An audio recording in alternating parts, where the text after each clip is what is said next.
Les voix de l'environnement sur Sud Radio jusqu'à 19h30. Nous parlons de la loi climat résilience qui a été votée il y a quelques jours justement. On en parle avec Morad Aïtabouche comme tous les jeudis soirs. Bonsoir à vous Morad. Bonsoir Jean-Marie.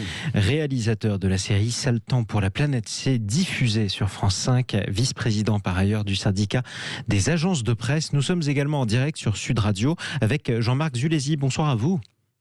Bonsoir. Et bienvenue sur Sud Radio. Vous êtes député La République En Marche des Bouches-du-Rhône. Vous êtes par ailleurs l'un des rapporteurs, il y en a eu plusieurs, de cette loi climat et résilience. Vous vous êtes notamment occupé du volet transport de cette loi. On va revenir justement sur les décisions que vous avez prises avec vos collègues députés, en tout cas la majorité, qui concerne à la fois la taxation sur le diesel pour les poids lourds, aussi les lignes aériennes intérieures, celles qui ont été maintenues et celles qui ont été ou qui seront supprimées. On reviendra dans le détail avec vous sur les lois qui concernent notre vie quotidienne dans le domaine des transports. D'abord, un aperçu politique peut-être avec vous et avec Morad, un petit peu plus global pour commencer. On a eu le sentiment, en suivant cette actualité, que les écologistes, si je résume grossièrement, trouvaient cette loi trop timide et qu'à côté de cela, les organisations professionnelles, comme celle des routiers par exemple, ou une partie de l'opposition de droite, trouvaient cette loi trop dur. Est-ce que vous avez le sentiment d'avoir réussi à convaincre en dehors de votre parti,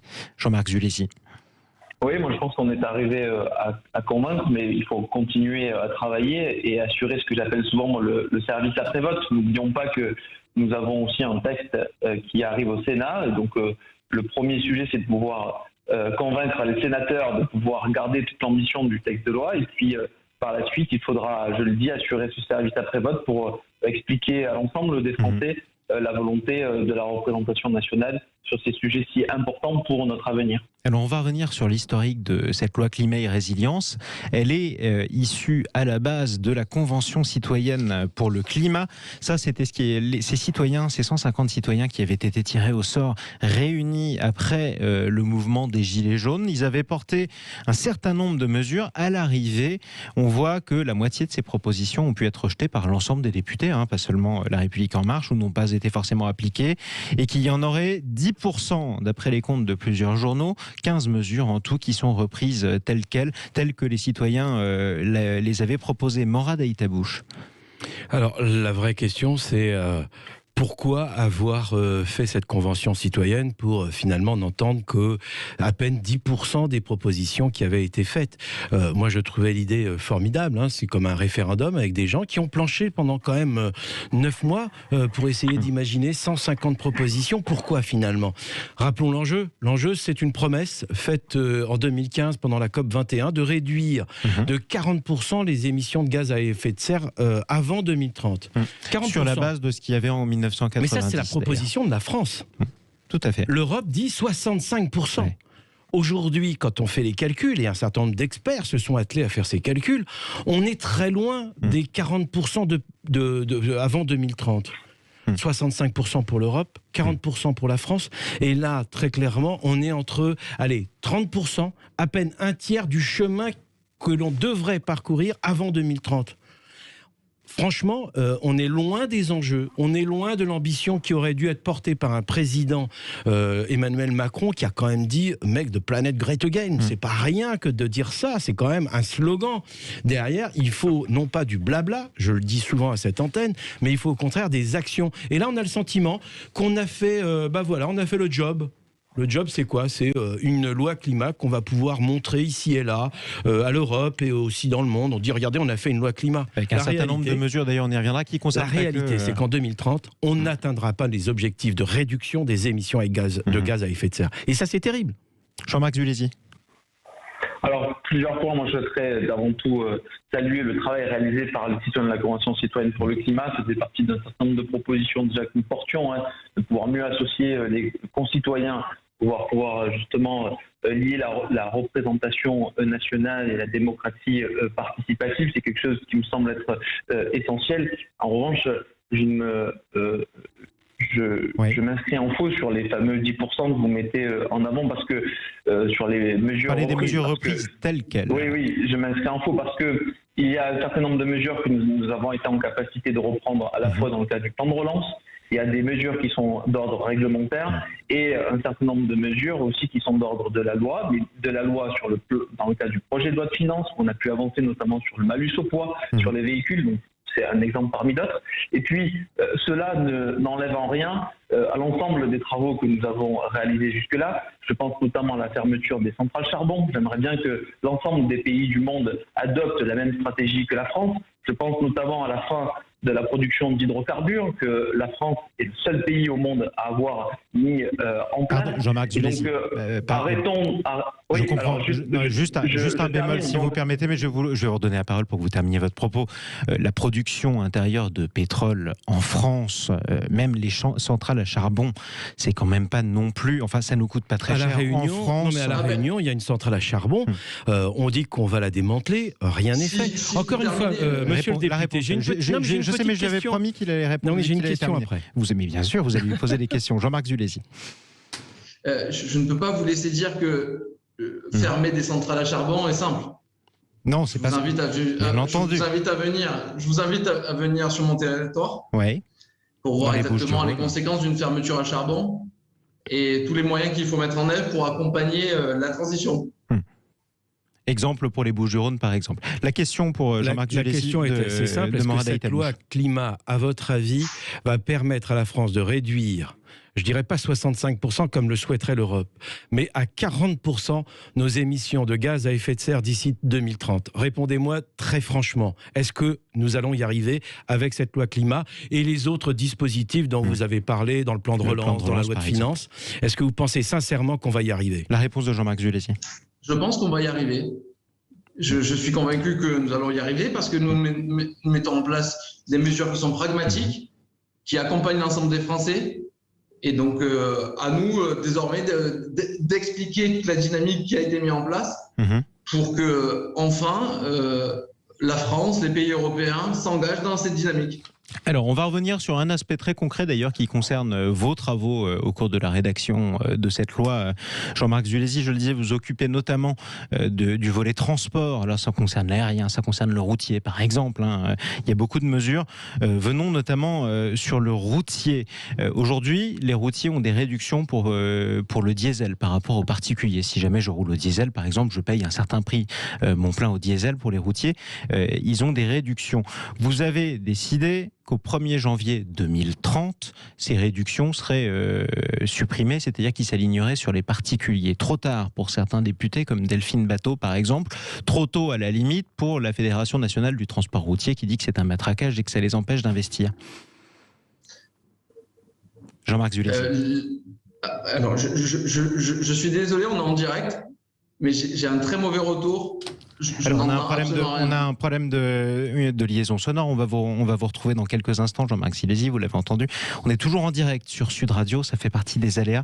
Et on adore, comme vous pouvez l'entendre, je le disais. On va revenir avec vous déjà, Morad Aïtabouche, sur les mesures qui ont été décidées, notamment la fin des lignes intérieures. Il y avait eu une demande de la Convention citoyenne pour le climat parmi les 150 citoyens qui était par exemple d'interdire les lignes intérieures comme Paris-Marseille. Ça, c'est possible de le faire en avion, c'est possible de le faire en TGV. Ça prend un peu plus de 3 heures. Ce sera toujours possible, la loi ne l'a pas repris. En revanche, Paris-Bordeaux, vous ne pourrez plus, parce que vous avez une alternative avec le TGV Atlantique qui va assez vite. C'est un premier pas pour vous ou c'est dérisoire?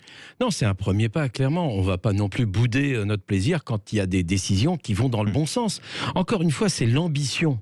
C'est-à-dire qu'aujourd'hui, on est face... Je vais essayer de vous titiller. En attendant le retour de Jean-Marc Zulesi, on va vous titiller un petit peu. J'ai bien compris la trajectoire que vous dites. Il faut qu'on réduise et qu'on se donne les moyens de réduire de 30% nos émissions de gaz à effet de serre en France.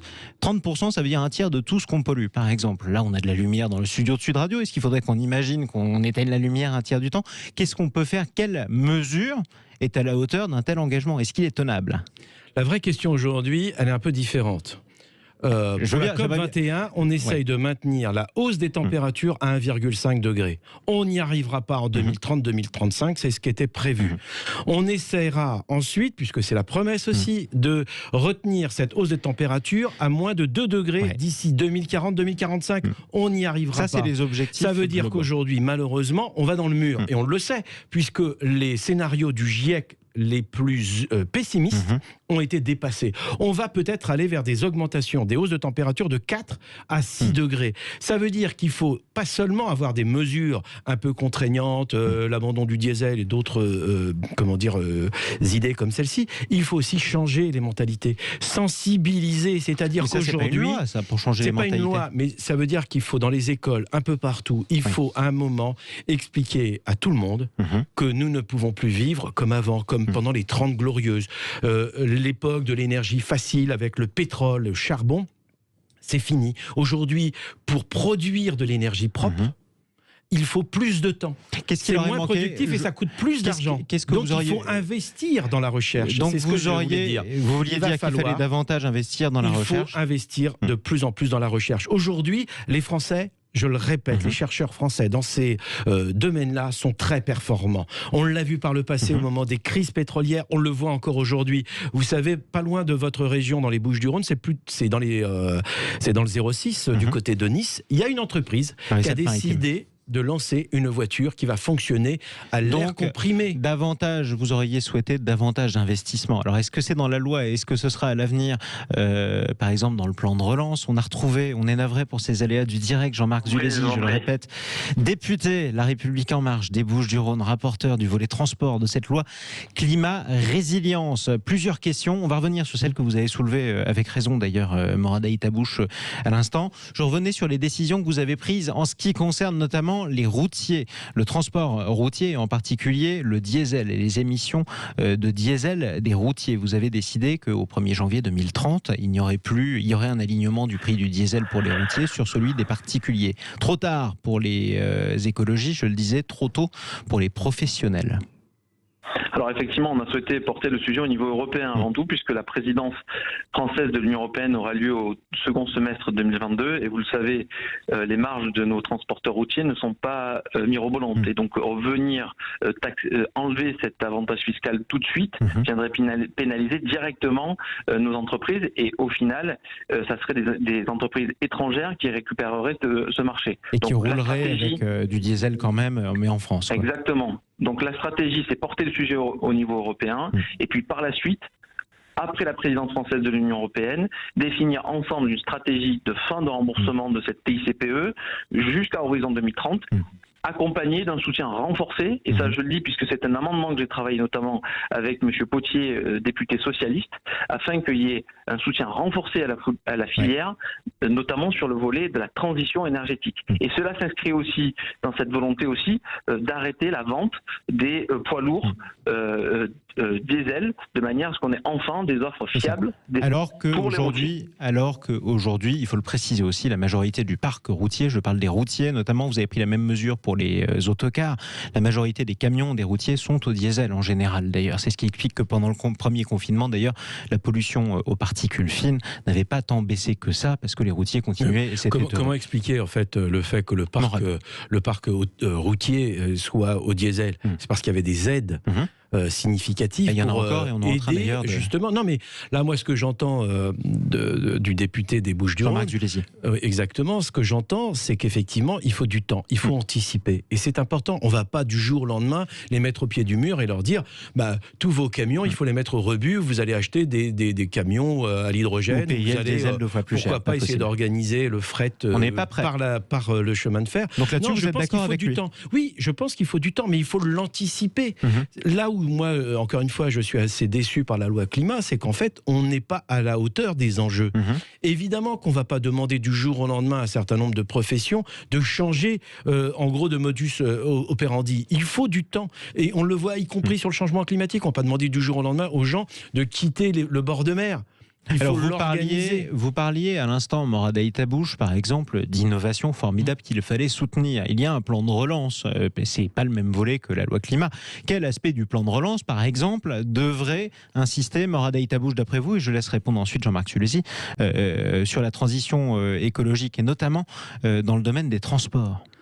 Très clairement, il faut aller vers des énergies renouvelables, des énergies propres. Donc il faut que la France investisse, soutienne, aide absolument tous ceux qui cherchent aujourd'hui justement pour stocker de plus en plus de l'énergie solaire. Parce que le problème jusque-là, il y a encore quelques années, c'était de stocker l'énergie solaire. Mais il faut aussi changer la manière de faire. Jusque-là, on disait aux gens, aux Français, utilisez votre machine à laver la nuit. Pourquoi ? Parce qu'effectivement, la nuit, l'électricité, on l'utilise moins, elle est moins chère, etc. Demain, qu'est-ce qu'il faudra dire aux étudiants et aux Français? Il faudra leur dire, utilisez votre machine à laver la journée. Pourquoi? Parce qu'on aura le solaire, parce qu'on aura l'éolien. Évidemment qu'on aura du stock. Et les chercheurs travaillent aujourd'hui sur les capacités de stockage. De prix, mais oui, on n'aura pas les mêmes heures creuses, par exemple. Le plan de relance, parce que c'est pas seulement une aide pour les territoires, c'est aussi une aide très franche pour, changer de paradigme, pour passer effectivement à une autre énergie. Et pour innover, en tout cas. Et pour innover, évidemment, et pour aider la recherche à aller de plus en plus vers des énergies propres, plus productives. Jean-Marc Dulézy, aidez-nous à investir. C'est une demande notamment des professionnels routiers. Je parlais de la FNTR tout à l'heure, la Fédération nationale du transport routier. Vous avez déjà répondu par le passé, il y a quelques jours, que le plan de relance pourvoirait notamment à ce type d'investissement. Globalement, sur quoi on va investir ? Alors il y a deux aspects très importants. Il y a le premier sujet, c'est des énergies de transition, notamment autour du biogaz, qui est une véritable solution de transition, afin d'arriver petit à petit au sujet de l'électrique et aussi au sujet de l'hydrogène.